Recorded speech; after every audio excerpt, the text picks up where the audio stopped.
कशिश भागते हुए वापस अपने कमरे में पहुंचती वह तेज तेज सांस लेने लगी। खौफ के मारे पूरा बदन अभी तक कांप रहा था। वह जो कोई भी था वो बहुत जालिम था।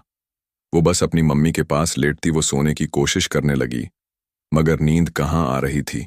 बार बार इस वजूद के बारे में सोचे जा रही थी। क्या वो कुमार भैया थे? मगर वह ऐसी हरकत क्यों करेंगे? या फिर कोई और था?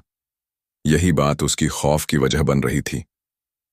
अगली सुबह कशिश उठी तो अपने सर में बहुत तेज दर्द महसूस हो रहा था और कुछ अजीब सा भी लग रहा था। वो नहाने की खातिर वॉशरूम में गई और जैसे ही इसने अपनी शर्ट उतारी तो नीले रंग के हिकीज उसकी गर्दन और सीने पर छपे हुए थे। खौफ से उसका दिल दहल सा गया था। वह कभी भी दोबारा इस जगह नहीं जाएगी। डरते डरते वह नहाने लगी। शावर चल रहा था। वही शैम्पू सर पर लगाई मरियम आंखें बंद किए पानी से बालों को धो रही थी, मगर अचानक से एक मर्तबा फिर से किसी का इसकी गर्दन को चूमना शुरू कर दिया।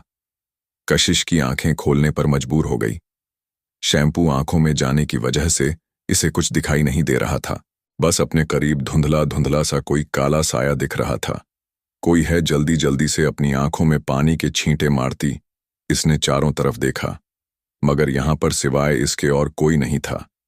बहुत खौफ डर के मारे वैसे ही वह कपड़ों को पहनती कमरे में आ गई। उसे अब अकेले नहीं रहना था। डर लग रहा था। तभी पूरे घर के दरमियान जाकर बैठ गई, जहां अपने बाबा के गुजर जाने के बाद वो सदमे में जा चुकी थी। अकेले तन्हा रहती थी। वहीं अब सब में बैठकर वह बातचीत करने लगी, लेकिन जो कुछ भी इसके साथ कल हुआ था वह यह बात किसी को भी नहीं बता सकती थी, वरना बहुत डांट पड़नी थी। रात को उसकी माँ रीना ने उसको अपने कमरे में जाकर आराम करने का कहा, क्योंकि काफी रात हो चुकी थी। मगर उसको अब अपने कमरे में जाते खौफ आ रहा था। अभी भी इसे यूं लग रहा था क्योंकि काफी रात हो चुकी थी, मगर उसको अब अपने कमरे में जाते खौफ आ रहा था। अभी भी इसे यूं लग रहा था जैसे कोई इसे देख रहा है, और जैसे ही उसने सोने के लिए आंखें बंद की, वह सोने की कोशिश करने लगी। तभी कोई वजूद बिस्तर पर चढ़ता हुआ कशिश के ऊपर आ गया। कशिश सब महसूस कर सकती थी, लेकिन वो चीख भी नहीं पा रही थी क्योंकि वह नींद में थी। तभी इतना अचानक से इसकी शर्ट ऊपर होने लगी। किसी की गिल्ली जुबान उसके पेट पर चलाता हुआ ऊपर की तरफ ले जाने लगा और कशिश ने एकदम से आंख खोल दी, लेकिन कोई भी उसे दिखाई नहीं दे रहा था।